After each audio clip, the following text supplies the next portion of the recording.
Hey guys, welcome back to the life of Costy. I know, different angle, haven't been on for forever for my very loyal 100 followers. I know that most of the people watching this video won't care about that, so I'll go ramble on about my personal life in another video, and I'll go straight to the title of this video, which is a more specific guide to student accommodation in the UK. Specifically, my experience relates to UCL in London, but that doesn't mean that it can't apply to you, because really most accommodation in the UK will have the same kind of naming of certain services and certain, types of rooms and certain socialization issues and cleaning issues. So if you're interested in learning more and you haven't checked out my previous video, you can find it here, then keep on watching.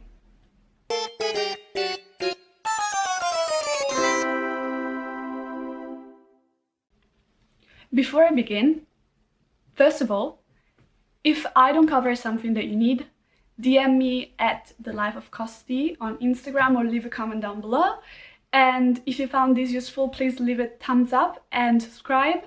And I love YouTube, but I never have the time to do content, especially because lately the numbers haven't been so great. So I'm just like, you know what, who cares?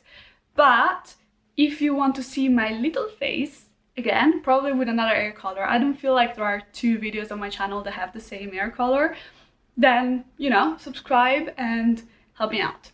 Anyways, let's get into the nitty-gritty. Let's get into the most frequently asked questions that have been sent to me about these accommodations and my experience and this and that. And drum roll, please. Let's start with two very simple things that actually tend to be quite relevant in the decision of your room and where you're staying next year, especially for you second years that I know has spent the past year at home and now have to move to London, and you are afraid you're not going to get the same experience as the first year, and it's going to be a little bit more challenging to get an accommodation. But don't be worried, things fix themselves. I know that accommodation teams just sell a room as if it was like, I don't know, a prize or something that you have to deserve in a certain way, but you're gonna get a room anyhow, like it's gonna be fine. And in the end, your experience is not gonna be based mostly on your accommodation, but also on, life in general and your classes and your classmates, and you can always find another accommodation if you don't like it, okay? So first of all, budget. You're gonna see that many accommodation served for the students from the same school have different prices.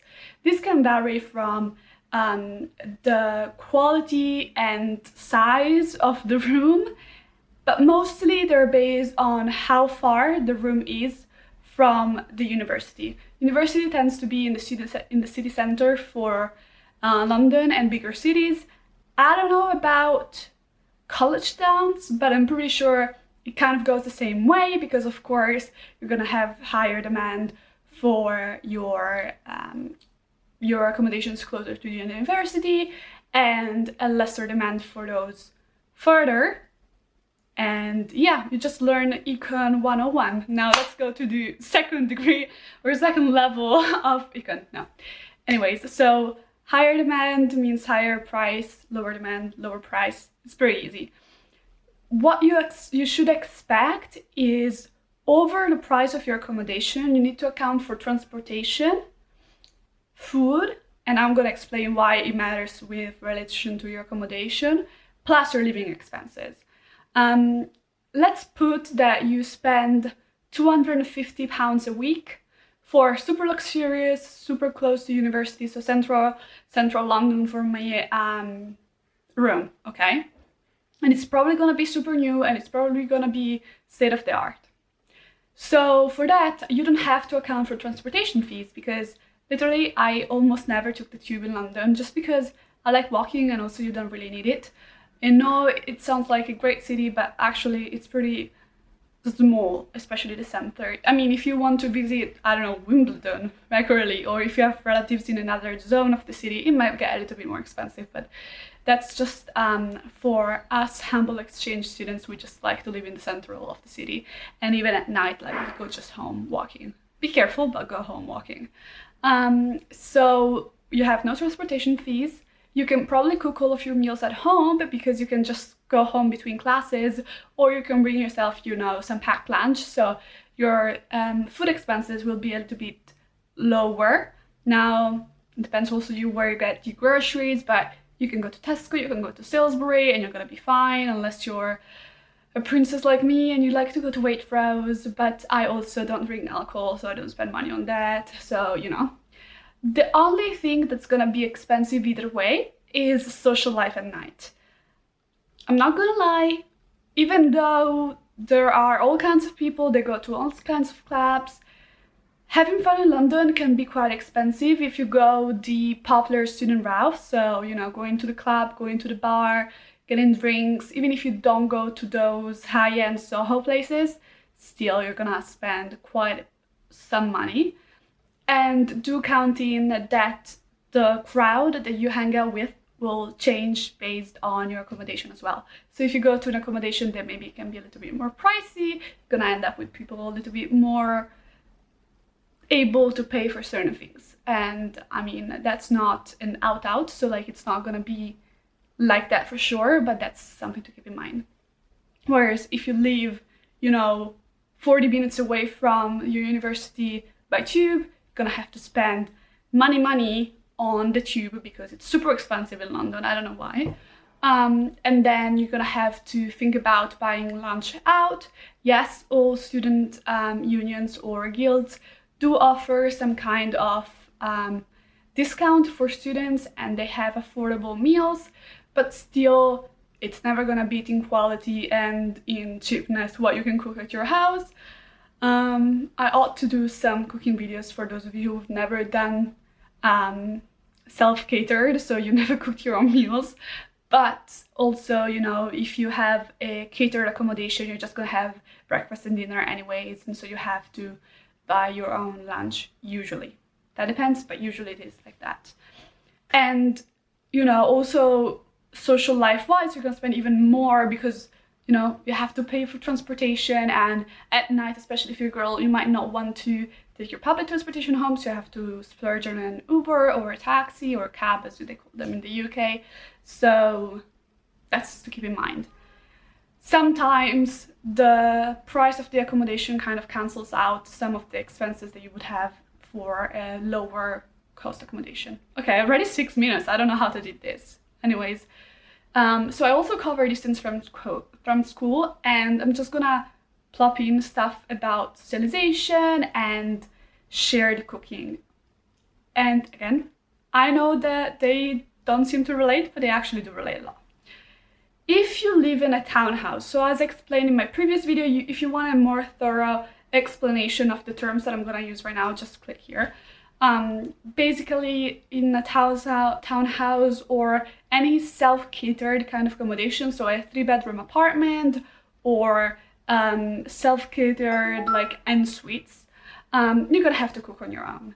Now, don't expect the kitchens to be perfect. Even if they're super new, like garden hose where I was saying, students tend to not have any respect for the other people who cook in the kitchen, especially because most people won't have had the kind of look after yourself education at home, or if they had a really strict home, then they're gonna, you know, misbehave because that's the way. So even if as a person who loves to stay in the kitchen, I have to say certain days I was just like eating takeout just because I didn't really want to have to deal with the smells or the gooey substances on certain surfaces.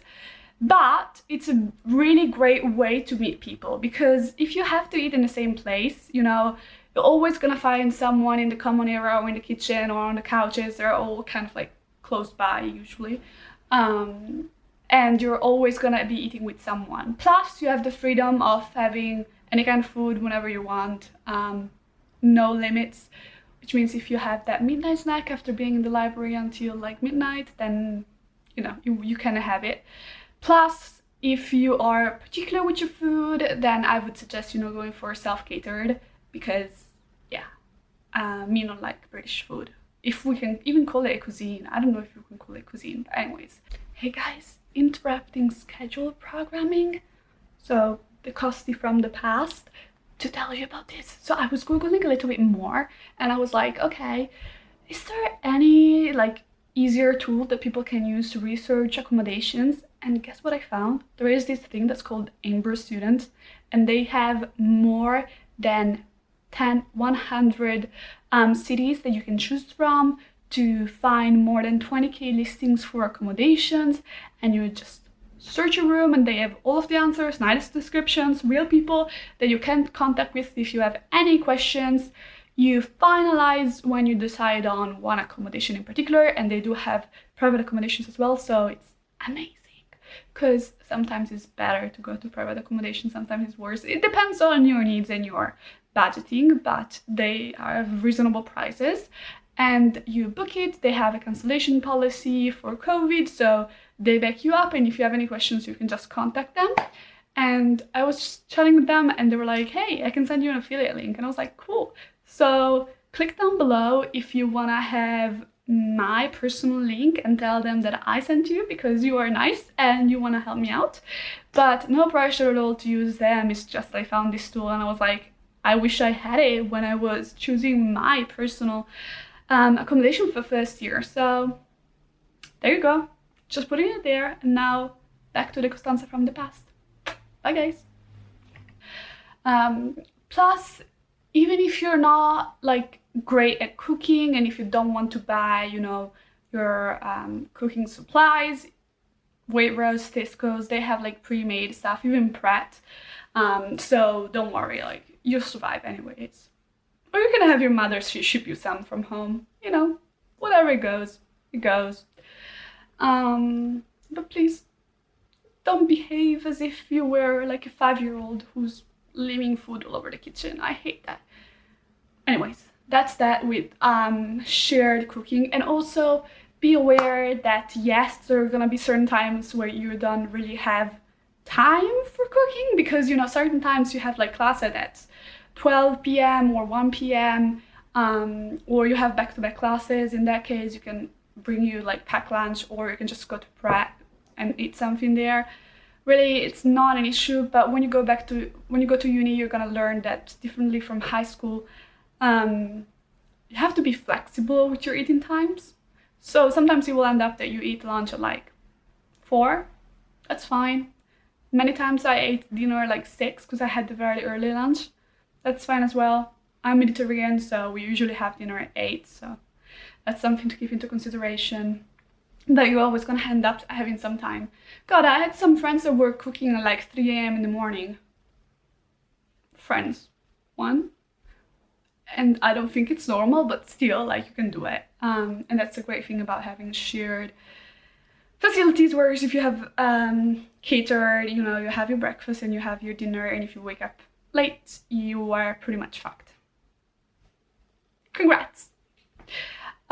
So also you're gonna have, you know, the cater service will help you meet more people. So, you know, in a townhouse, if you end up not getting along with anyone in your townhouse, usually it's like 16 people, so you probably have to meet someone that you can kind of like.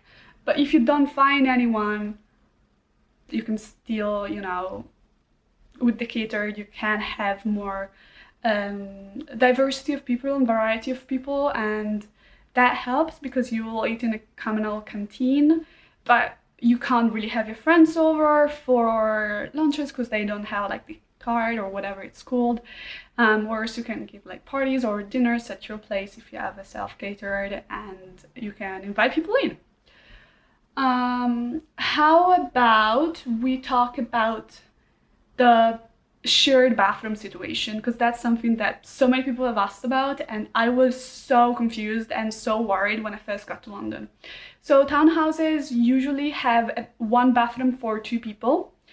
I have never heard of a situation where you have like one bathroom, meaning like toilet place, for more than 2 people, and they're usually pretty close by to your room. For example, in garden halls, you had, you know, your en-suites, and then you had your townhouses where you had an entire bathroom, so shower, toilet and sink and cabinet, for 2 people, and they were right outside of your room, so it was pretty much as if you had your private bathroom, and they're cleaned once a week.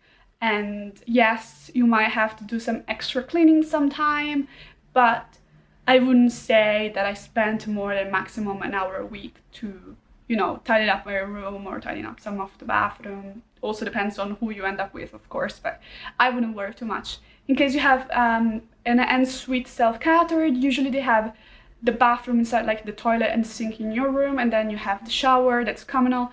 Again, they're more clean even than the townhouses. And then if you have a completely ensuite, then you have your bathroom. And usually in that case, though, I don't know if people come into your room to clean your bathroom. I'm pretty sure they do, but I wouldn't know necessarily. So yeah, that's the cleaning. I never complained. I had never had to complain about the cleaning situation. Usually they tend to be pretty clean, and if there is like an emergency and you need some extra help cleaning, they're gonna come and help you out. I had one of my friends who was doing architecture. She poured glass wax on some of our stoves, and they came in and they cleaned. It was fine. So I wouldn't worry too much about the managerial side of cleaning. I would worry more about the people that you have to share your facilities with. But again, if you have a problem, they can fix it. It's not that big of a deal. When it comes to socialization, so postgrads, undergrads, most people in accommodations will be undergrads, except for like wardens. They have some postgraduates, usually there are very few, but there are, but mostly it's going to be undergraduate. And if you choose, okay, so for London, if you choose intercollegiate halls, you're going to have people from all colleges of the University of London. That comprises LSE King's, UCL, UAL, you know, all of those, Queen's Mary, City of London. But those will not be distributed equally because, of course, they try to put you in the accommodation that's closer to your alma mater. So don't be afraid. There are people from everywhere, but not too much. The closer you get the accommodation to your university, the more people from that university. I ended up with mostly people from UCL, but I did have City of London people, and I had a couple from LSE, and they were fun.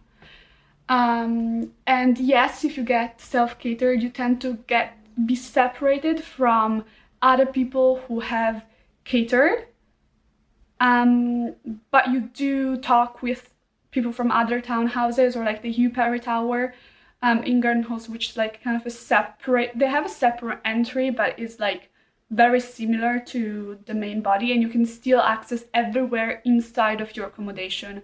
This is not just garden halls, like you can go everywhere because, you know, you have to go do your laundry and such. So even if you have like a special entry, you're still gonna be able to chat it up with people in the laundry department at 1 a.m. in the morning on Saturdays, like I do.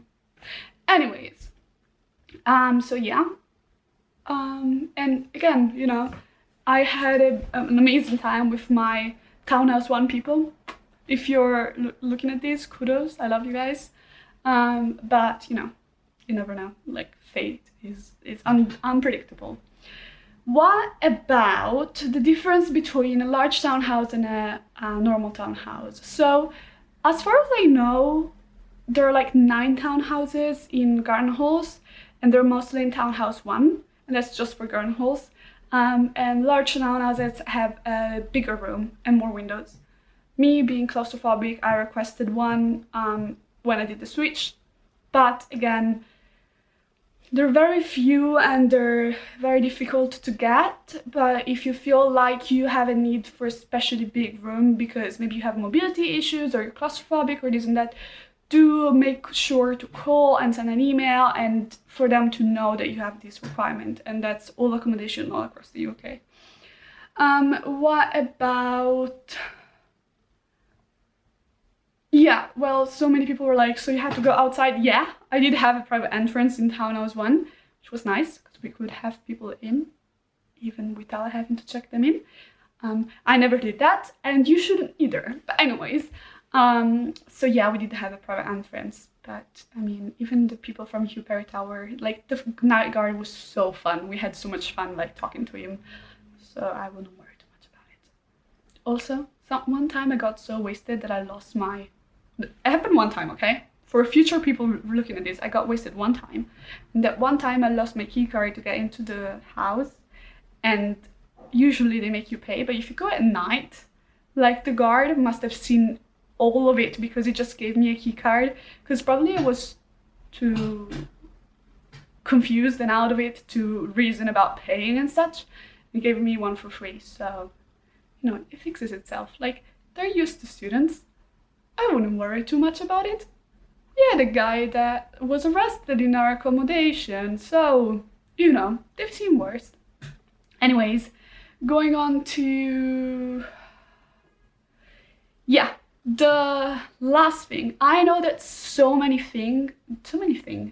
people last year were like sending me messages about how like you had an inward view in your first room, and again you can see it here, and how did you deal with it? And I was like, yeah, I didn't really like it. It didn't make me feel comfortable having like seeing inside of other people's rooms like across the hall. But you can block them out. Like, they're pretty good with like giving you some kind of things to block the light out and, you know, customize your room to your will. It's just up to me because like windows don't open a lot. They're like have a small space of opening, kind of like in office buildings, because of course they're worried about liability and people getting drunk and doing crazy shit, or maybe, you know, people having a need to do actions that are caused from an altered state of mind. But anyways, so that's the thing. But to be honest, even when I got moved to another townhouse, like I was getting undressed, like, and I had a pub down the stairs, like in front of me, so opposite of my room, and I'm pretty sure like most of the people getting out of the pub had seen me naked. It's fine. I'm fine with it. Not that like I like to delight people nakedness, but sometimes you just gotta do it, especially when you're late for classes. And yeah, if you have more questions, shoot me a DM. I try to get through these as fast as I possibly could, especially because I'm in exam period and I should be writing essays right now and not doing this. But I love you so much, guys, so that's okay. And please subscribe. And leave me down below if you want to see more videos about mental health, exam preparation, how I chose UCL over other classes, like other schools. And just for us that got to the end of this video, leave down like which kind of emoji, like a black heart down, so that we know the people who got to the end. Cool. Bye, you guys.